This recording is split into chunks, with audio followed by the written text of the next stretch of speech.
TV news ప్రతిక్షణం ప్రజాక్షేమం కోసం బులెటిన్ల ముందుగా హెడ్లైన్స్ చూద్దాం.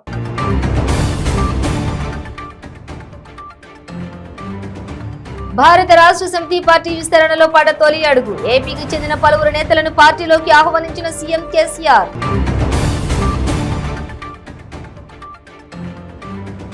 జూబ్లీహిల్స్ లో టీపీసీసీ చీఫ్ రేవంత్ రెడ్డిని అరెస్టు చేసిన పోలీసులు. తమను అడ్డుకునే హక్కు మీకు ఎవరిచ్చారని పోలీసులతో రేవంత్ వాగ్వాదం.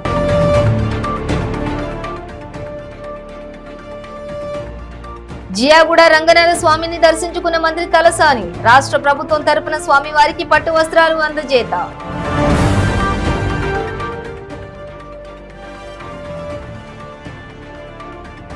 నిజామాబాద్ సారంగపూర్లో రౌడీ షీటర్ దారుణ హత్య. కత్తులతో పొడిచి చంపిన ప్రత్యర్థులు. ఇక డీటెయిల్స్ చూస్తే భారత రాష్ట్ర సమితి పార్టీని ఏపీకి కూడా విస్తరించాలన్న సీఎం కేసీఆర్ ప్రణాళికలో భాగంగా తొలి అడుగు పడింది. ఏపీకి చెందిన పలువురు నేతలను పార్టీలోకి ఆహ్వానించారు. ఏపీ మాజీ మంత్రి రావెల కిషోర్ బాబు, విశ్రాంత ఐఏఎస్ అధికారి తోట చంద్రశేఖర్, పార్థసారథి తదితరులు బీఆర్ఎస్ పార్టీలో చేరారు. వారికి కండువాలు కప్పిన సీఎం కేసీఆర్ బీఆర్ఎస్ లోకి సాదరంగా స్వాగతం పలికారు. ఏపీకి చెందిన జేటీ రామారావు, రమేష్ నాయుడు, టీజే ప్రకాష్, నయీముల్ హక్, శ్రీనివాస్ నాయుడు, మణికంఠ, ఫణికుమార్, వంశీకృష్ణలకు కూడా కండువాలు కప్పిన సీఎం కేసీఆర్ వారిని పార్టీలోకి స్వాగతించారు. ఈ సందర్భంగా కేసీఆర్ మాట్లాడుతూ బీఆర్ఎస్ ఒక రాష్ట్రానికో ప్రాంతానికో పరిమితం కాదని, బీఆర్ఎస్ పార్టీ దేశం కోసం అని వెల్లడించారు. లక్ష్య శుద్ధి, సంకల్ప శుద్ధి ఉంటే సాధించలేనిదంటూ ఏదీ ఉండదని స్పష్టం చేశారు.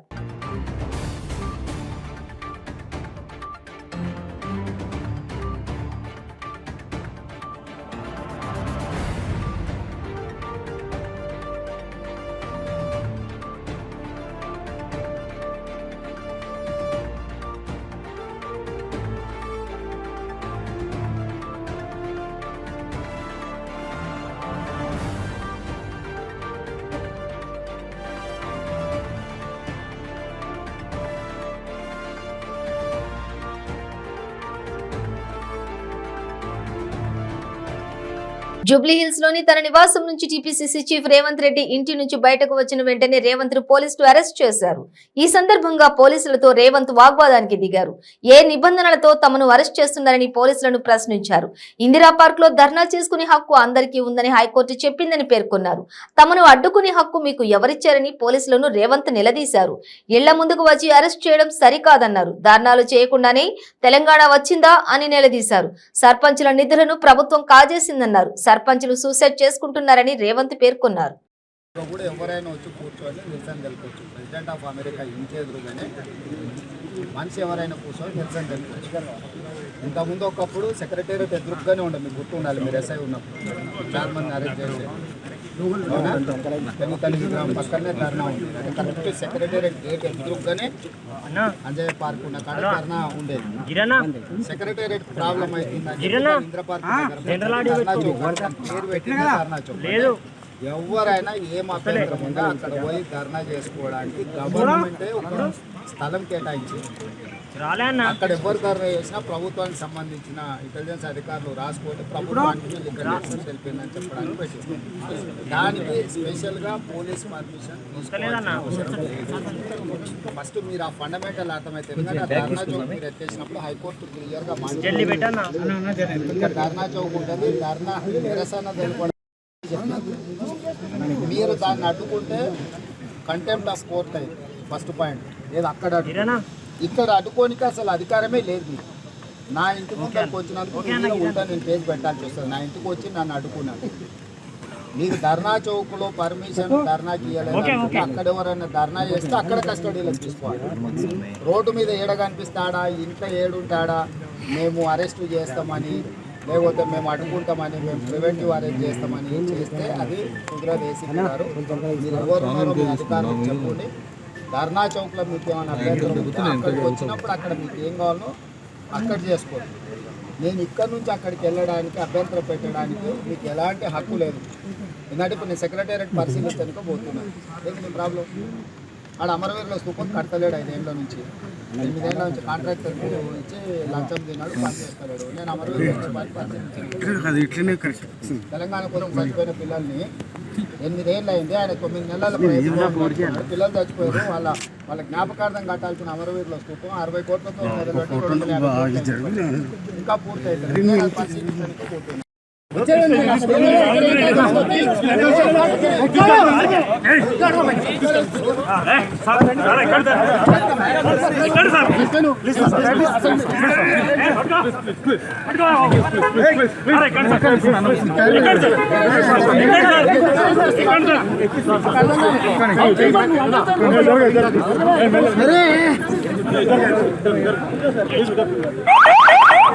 జియాగూడ రంగనాథ స్వామి ఆలయంలో మంత్రి తలసాని శ్రీనివాస్ యాదవ్ దంపతులు పట్టు వస్త్రాలు సమర్పించారు. వైకుంఠ ఏకాదశి సందర్భంగా ఆలయానికి వచ్చిన మంత్రి దంపతులకు వేద పండితులు పూర్ణ కుంభంతో స్వాగతం పలికారు. రాష్ట్రం ప్రభుత్వం తరపున మంత్రి శ్రీనివాస్ యాదవ్ దంపతులు పట్టు వస్త్రాలు సమర్పించి ప్రత్యేక పూజలు నిర్వహించారు.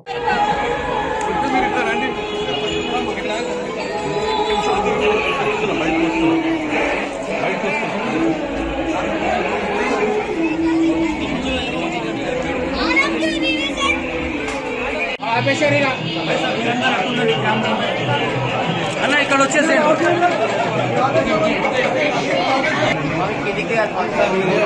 మీరందరూ ఇట్టని తీసుకోండి ఆయన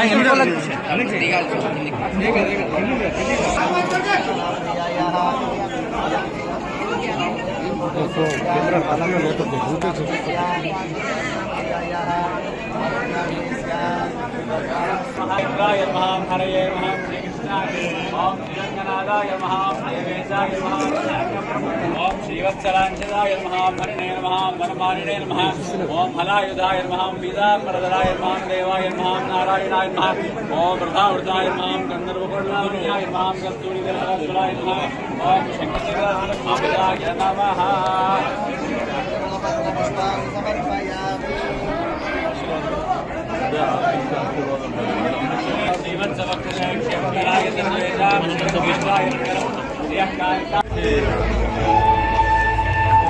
యావత్ ప్రపంచంలో ఉన్నటువంటి తెలుగు రాష్ట్రాల్లో ఉన్నటువంటి మన తెలుగు వాళ్ళందరూ పవిత్రంగా పూజించేటువంటి కార్యక్రమం వైకుంఠ ఏకాదశి. ఇది ప్రతి సంవత్సరం ఒకటే రోజు వస్తుంది.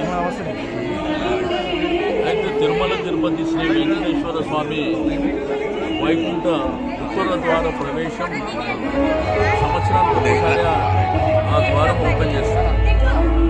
అది పవిత్రమైనటువంటి రోజు కాబట్టి అందరూ అక్కడికి వెళ్ళి తిరుమలలో దర్శనం చేసుకోవాలని కోరికలు అందరూ ఉంటాయి.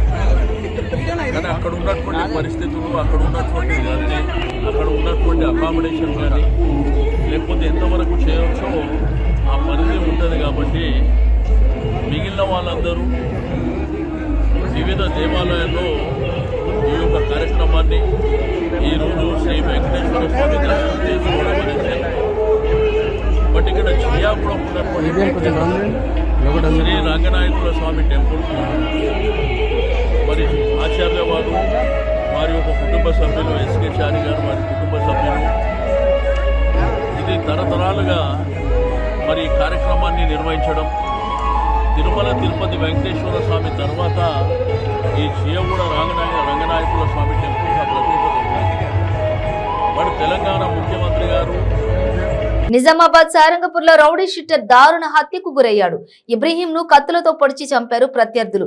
పుట్టినరోజు వేడుకలో ఓ పాట విషయంలో ఇబ్రహీం ఆరిఫ్ల మధ్య వివాదం తలెత్తింది. మాట పెరగడంతో ఘర్షణకు దారితీసింది. ఇబ్రహీంపై ఆరిఫ్ అతడి అనుచరులు కత్తులతో దాడి చేయడంతో తీవ్ర గాయాలయ్యాయి. ఇబ్రహీం ను ఆసుపత్రికి తరలిస్తుండగా మార్గ మధ్యంలో మృతి చెందాడు. పరారీలో ఉన్న నిందితులు ఆరిఫ్ అతడి అనుచరుల కోసం పోలీసులు గాలిస్తున్నారు.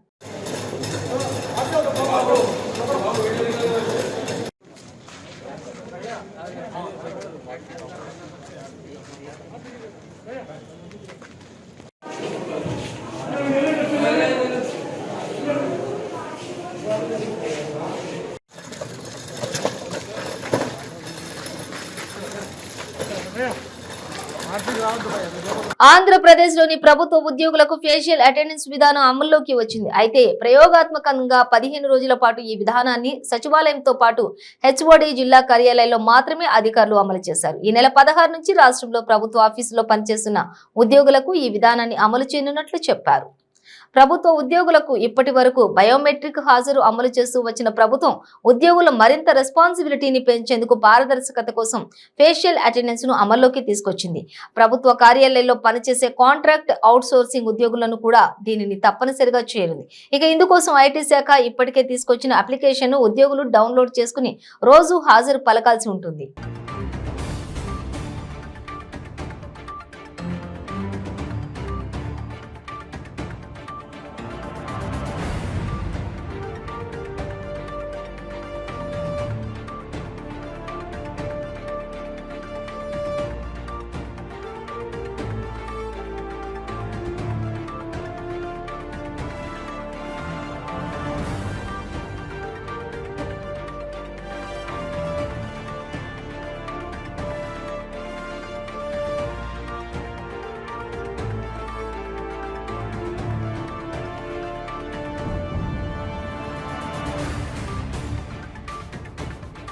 గుంటూరు తొక్కిసలాట ఘటన చంద్రబాబు పబ్లిసిటీ పిచ్చి వల్లే జరిగిందని మాజీ మంత్రి కొడాలి నాని అన్నారు. సభల కోసం చంద్రబాబు జనాన్ని తీసుకొచ్చి పిచ్చి పబ్లిసిటీ చేస్తున్నారని మండిపడ్డారు.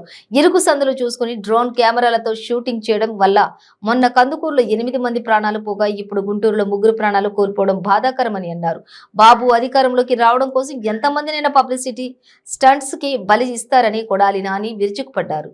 2022 ఎండింగ్లో చంద్రబాబు నాయుడు కందుకూరు పర్యటనలో 8 మంది మరణించడం, నిన్న 2023 జనవరి 1 తారీఖున నూతన సంవత్సరం ప్రారంభోత్సవంలోనే 3 మహిళల్ని బలికొన్నటువంటి దుర్మార్గుడు చంద్రబాబు నాయుడు.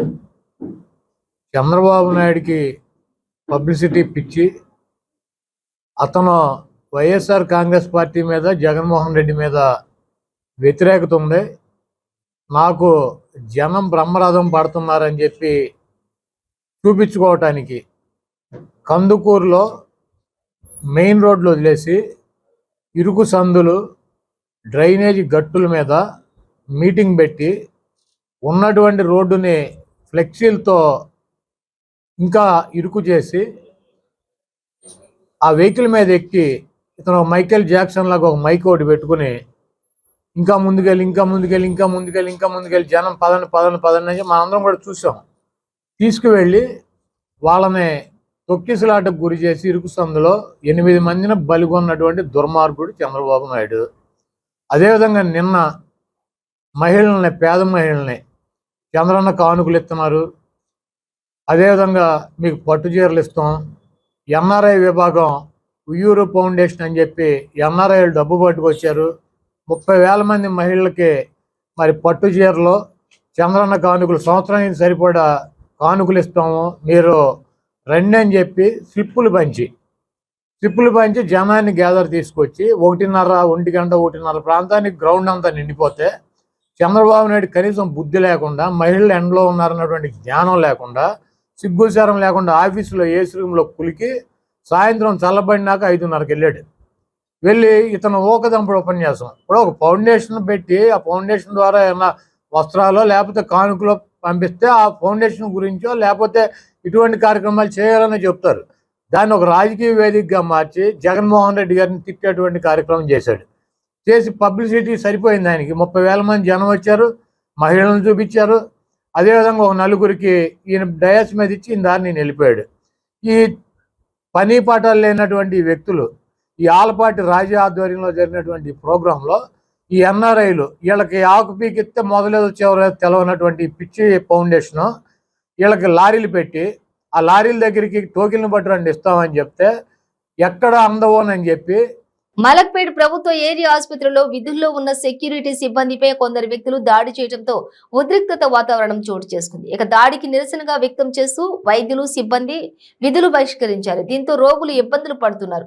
సెక్యూరిటీ సిబ్బందిపై రోగులకు సంబంధించిన వ్యక్తులు దుర్భాషలాడుతూ దాడి చేశారు. ఈ ఘటనపై బాధిత సెక్యూరిటీ గార్డు చాదర్ఘడ్ పోలీస్ స్టేషన్లో ఫిర్యాదు చేశారు. 2 రోజులు గడిచినా దాడి చేసిన వ్యక్తులపై పోలీసులు చర్యలు చేపట్టకపోవడంతో సెక్యూరిటీ గార్డులు, ఆసుపత్రి సిబ్బంది, వైద్యులు విధులను బహిష్కరించారు. నిర్వహించారు. మలక్పేట ఏరియా ఆసుపత్రిలో నిరసన చేపట్టారు. వరుసగా సెక్యూరిటీ సిబ్బందిపై దాడులు జరుగుతున్నా అధికారులు పోలీసులు చర్యలు తీసుకోవడం లేదని సిబ్బంది ఆరోపిస్తున్నారు.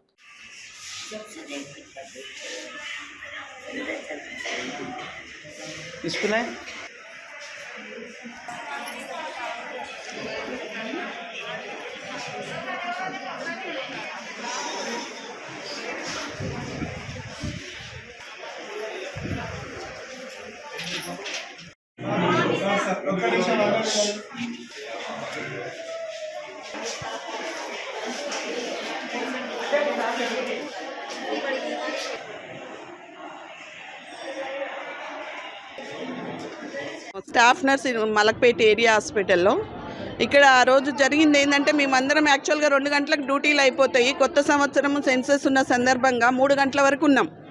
ఆ రోజు మేమందరం వెళ్తుంటే దీనంటే ప్రత్యక్షంగా మేము చూసినాము. చెయ్యి బట్టి ఇరిచేసిండు మా సెక్యూరిటీని. ఇట్లా చాలాసార్లు జరిగింది.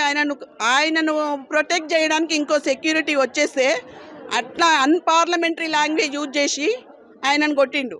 గల్లా పట్టి కొట్టేసిండు. ఆ తర్వాత వెంటనే మేము మాట్లాడుతున్నా కానీ మా మాట వినకుండా ఆర్ఎంఓ సార్ ఇన్వాల్వ్ ఆపినా ఆగలేదు. ఒక 10 మంది బండ్ల మీద వచ్చేసి ఎమ్మెల్యే వచ్చేసి ఇంకో నికాల్నా బహార్ లేకే జాకే నికాల్నా, ఇతను చంపేయాలి ఈరోజు అని మాట్లాడుతున్నాడు. ఉండొద్దు, వాడు ఉండొద్దు ఇక్కడ, క్యాయ్ కహా యాప్కా గర్రాన్ని బెదిరిస్తుంటే నేను ఆర్ఎంఓ సార్ రూమ్లకు పంపించిన.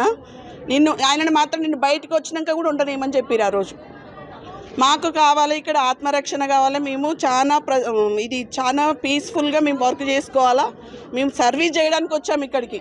నేను ఇక్కడ 9 సంవత్సరాల నుంచి పనిచేస్తున్నా. మరి ఒక 3 సంవత్సరాల నుంచి అయితే పని చేయలేకుండా ఉన్నాం. మేము ఇదివరకు 2 సెక్యూరిటీలతో పనిచేసినాం, రాత్రిపూట ఒక్క సెక్యూరిటీతో పనిచేసినాం. కానీ ఇప్పుడు మాత్రం మేము పని చేయలేకపోతున్నాం. ఇక్కడ ప్రతి ఒక్క మనిషి వచ్చి బలాల పేరు చెప్తున్నాడు. దయచేసి బలాల గారు ఈసారి ఇక్కడ మీటింగ్కి వస్తారా, మమ్మల్ని పిలుస్తారా? మేము వస్తాము. కమిషనర్ సారు, DCHS సారు మాకు అందరితోటి మాకు కావాలి. మేము పని చేయలేకుండా ఉన్నాం. కాదు, ఇదివరకు తెలంగాణ వస్తే 5 గంటల దాకా 4 గంటలు 2 గంటలు ఎక్కువ చేయమన్నారు. చేయడానికి వీఆర్ రెడీ. ఇదివరకు 100 బెడ్స్ అయితే ఇలా 170 పేషెంట్లు ఉంటారు. 170 పేషెంట్లు ఉన్నారు. మేము పని చేస్తున్నాం. ఏంటంటే మాకు అవుట్ పోస్ట్ కావాలా, ఇంకా సెక్యూరిటీని పెంచాలా, ఖచ్చితంగా పాస్ని ఇంప్లిమెంట్ చేయాలా, సేఫ్టీ కావాలి, మాకు లేడీస్ సెక్యూరిటీ కావాలి, ఇంకా సెక్యూరిటీ నెంబర్ను సంఖ్యను పెంచాలా, అవుట్ పోస్ట్ 3 షిఫ్ట్స్లో కావాలి. కూడా ఇక్కడ బలాల పేరు రమ్మనండి. బలాల పేరు, బలాల దగ్గర అపాయింట్మెంట్ తీసుకొని రమ్మనండి. అది పెద్ద సార్ చూయించుకోమనండి. అది మాకు సూచనలు వస్తే మేము అవి పాటిస్తాం. నిన్న కంప్లైంట్ అయిందనే తెలుసు, FIR అయిందని తెలుసు. మాకైతే ఎలాంటి ఇంతవరకు ఎవరు కూడా చెప్తున్నారు. కనీసము అడ్మినిస్ట్రేషన్ స్టాఫ్ ఒక్కరు మందలియలేదు. దెబ్బలు తిన్న వ్యక్తిని కొట్టిన మనుషులు పోయి ఛాంబర్లో కూర్చున్నారు. సూపరింటెండెంట్ ఛాంబర్లో. అంటే మేము just slaves, we are working like slaves. Mylavaram నియోజకవర్గం కొండపల్లి మున్సిపాలిటీ 29వ డివిజన్ లో ఇదేం కర్మ మన రాష్ట్రానికి కార్యక్రమంలో తెలుగుదేశం పార్టీ రాష్ట్ర ప్రధాన కార్యదర్శి మాజీ మంత్రి దేవినేని ఉమామహేశ్వరరావు పాల్గొన్నారు. ప్రజలు ఎదుర్కొంటున్న సమస్యలను అడిగి తెలుసుకున్నారు. ఈ కార్యక్రమంలో టీడీపీ కౌన్సిలర్లు మరియు పార్టీ శ్రేణులు పాల్గొన్నారు. ట్రాక్టర్ వచ్చి 5,000 సార్, లారీ అయితే 10,000 ఉన్నప్పుడు లారీ 800, లారీ 12, ట్రాక్టర్ 800. లారీ కూడా ట్రాన్స్పోర్ట్ మీరు పెట్టుకుంది, అదే సార్, లోడింగ్ అంతే. మీరేమి ఇసుక కొనలా.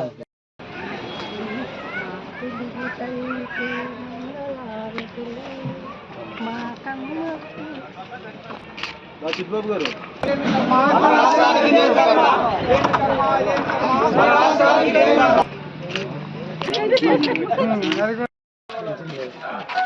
అమ్మాయిలు ఒక కార్డులో ఉన్నారని ఆయన చెప్తే ఇవన్నీ పక్కన పెట్టేస్తాయి. సపరేట్ కార్డు ఇవ్వమంటే కార్డు అదేంటంటే ఒకటే పొగ పెడుతున్నారు. నీ కార్డు ఇచ్చి నీ పెన్షన్ ఇవ్వాలి. కార్డు ఇస్తే పెన్షన్ ఇవ్వాలని, కార్డు ఇవ్వకుండా వాయిదాలు పడతాను. అది చెప్తాం. చెప్పండి బాబు, చెప్పండి. చాలా గొప్ప తండ్రిపేట అడపల్లి రంగస్వామి. ఏం జరిగింది? మళ్ళీ మెసేజ్ పేరు కూడా చెప్పాలా? అడపాల కుప్పమ్మ. ఇబ్బంది పెడుతున్నారు. నాకు తిండి పెట్టేవాళ్ళు ఎవరు లేరు. రేషన్ కార్డులో కొండపల్లి మున్సిపాలిటీలో ప్రజల జీవితాలతో ఆడుకుంటున్నారు, పిల్లల జీవితాలతో ఆడుకుంటున్నారు. 29వ డివిజను కొండపల్లి మున్సిపాలిటీ ఇక్కడే పుట్లమ్మగట్టు, ఇక్కడే చైర్మన్ చిట్టుబాబు ఉన్నాడు, వైస్ చైర్మన్ శ్రీలక్ష్మి ఉంది, ఈ కౌన్సిలర్ చుట్టుకుదురు సీను వైస్ చైర్మన్. కనీసం పారిశుద్ధ్య కార్మికులను కూడా పంపించకుండా, కాలువలో డ్రైన్లు శుభ్రం చేయకుండా గెలిచిన ప్రజాప్రతినిధికి చెడ్డ పేరు రావాలి. కాబట్టి ఓడిపోయిన వాళ్ళు చెప్పిన మాట వింటూ మున్సిపల్ కమిషనర్ రాజకీయాలు చేస్తున్నాడు తప్ప ప్రజల జీవితాలతో ఆడుకుంటున్నాడు. నిన్న గుంటూరులో సంక్రాంతి కానుక కింద ఓ చక్కటి కార్యక్రమం జరిగితే వేలాది మంది ప్రజలు వచ్చారు. గుంటూరు నడిబొడ్డులో చంద్రబాబు నాయుడు గారు చాలా జాగ్రత్తలు చెప్పారు. ఆయన సమావేశం నుంచి సభ అయిన తర్వాత వెళ్ళగానే పోలీసులంతా కూడా పక్కపోవటం అనేది బాధ్యతారాహిత్యం. పోలీస్ పర్మిషన్తో అనుమతితో కార్యక్రమాలు జరిగినా కూడా జరిగిన కొద్దిసేపట్లోనే వైసీపీ ఎమ్మెల్యేలు మంత్రులు వచ్చి బాధ్యతారాహిత్యంగా శవరాజకీయాలు చేయటం. పశ్చిమ గోదావరి జిల్లా నర్సాపురంలో కాపు సంక్షేమ సేన అధ్యక్షులు చేగొండి హరిరామ జోగయ్యను కలిసేందుకు వెళ్తున్న నర్సాపురం నియోజకవర్గం కాపు సంక్షేమ సేన నాయకులను పోలీసులు అడ్డుకుని టౌన్ స్టేషన్ కు తరలించారు.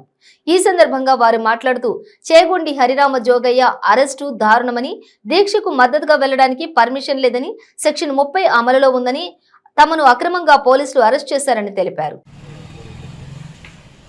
అసెంబ్లీ తీర్మానం కూడా చేయడం జరిగింది, కానీ అమలు చేయలేదు. అయితే ఇవాళ కేంద్ర ప్రభుత్వం ఎకనామికల్లీ వీకర్ సెక్షన్స్ అని ఒక అంటే ఓసీల్లోనే ఎకనామికల్లీ వీకర్ సెక్షన్స్ అంటే ఓసీల్లోనే పేదవారికి ప్రత్యేకమైనటువంటి రిజర్వేషన్స్ కల్పించాలని ఒక 10% వారికి రిజర్వేషన్ కల్పించడం జరిగింది. అది సుప్రీంకోర్టులో కూడా ఆమోదించడం జరిగింది.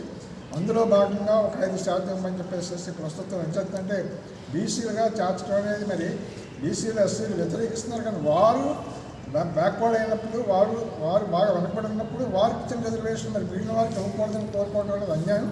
అంటే కాపులకి రిజర్వేషన్ ఏంటంటే పూర్తిగా న్యాయం. ఎంచేతంటే ఎకనామిక్ స్టాటస్ తీసుకోవాలి. 110 మంది బాగా ఉండొచ్చు కాపులు, అంటే పూర్వం నుంచి అగ్రవర్ణంగా ఉన్నారు కాబట్టి ఉన్నవాళ్ళ కల్పిస్తారు. కొంతమంది 110 మంది ఉన్నవాళ్ళు ఉండొచ్చు. 190% కూలి పని చేసుకుని చిన్న పనులు చేసుకుని చిన్న ఉద్యోగాలు చేసుకుని లేకపోతే ఉల్లిపాయలు అలా బతుకుతున్నారు. అటువంటి కాపులకి రిజర్వేషన్ ఇవ్వడం అనేది చాలా అవసరం. మంచిది 10 ఈ ఈడబ్ల్యూఎస్ అంటే ఎకనామికల్లీ వీకర్ సెక్షన్స్ ఓసీలో పేదవారికి అంటే కాపుల్లో కూడా పేదవారికి ఏమంటున్నాం, అంతేగాని కాపుల్లో అందరికీ ఏమంటున్నా కాపుల్లో పేదవారికి 5% రిజర్వేషన్స్ ఇవ్వాలని చెప్పేసి అంటే గత ప్రభుత్వం చేసిన తీర్మానాన్ని అమలు చేయాలని చెప్పేసి మేము కోరుతున్నాం. అదేవిధంగా జగన్మోహన్ రెడ్డి గారు కూడా మరి కాపుల రిజర్వేషన్ గురించి ఇస్తామని చెప్పేసి అన్నారు. అయినా వారు ఇప్పుడు ప్రభుత్వం ఏర్పడ్డాక ఇంతవరకు దాని గురించి అసలు ఊసి ఎత్తడం లేదు.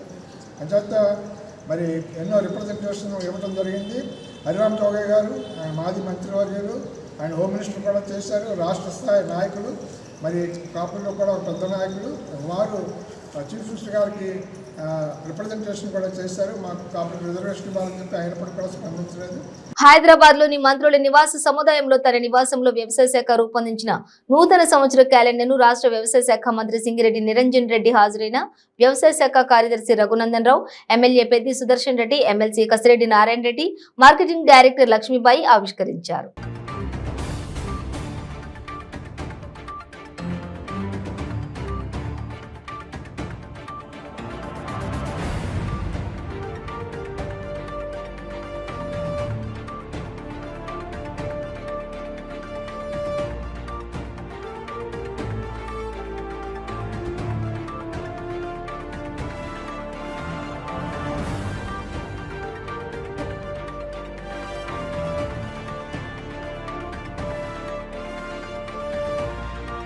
గుంటూరులో జరిగిన ఘటనలపై స్పందిస్తూ బీజేపీ ఏపీ అధ్యక్షులు సోము వీర్రాజు వీడియో విడుదల చేశారు.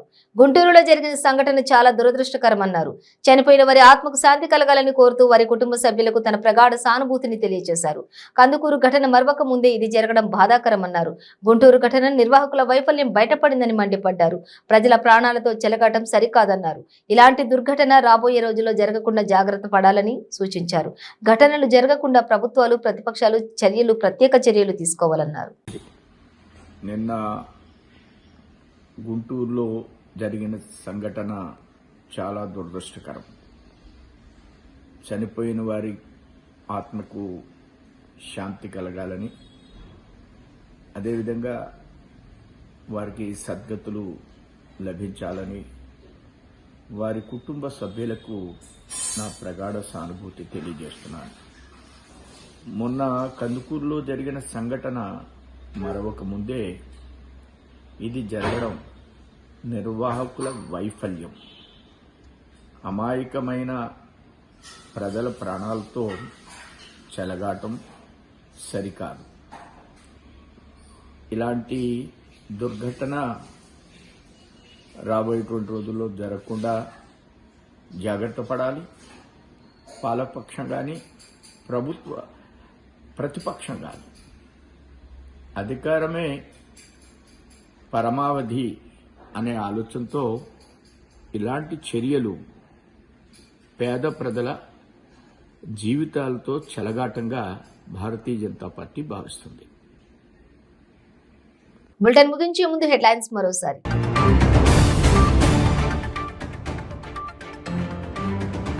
భారత రాష్ట్ర సమితి పార్టీ విస్తరణలో పడ్డ తొలి అడుగు. ఏపీకి చెందిన పలువురు నేతలను పార్టీలోకి ఆహ్వానించిన సీఎం కేసీఆర్.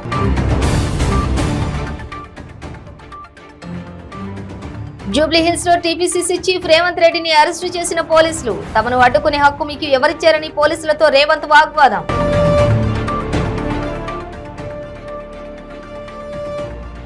జియాగూడ రంగనాథ స్వామిని దర్శించుకున్న మంత్రి తలసాని. రాష్ట్ర ప్రభుత్వం తరపున స్వామివారికి పట్టు వస్త్రాలు అందజేత.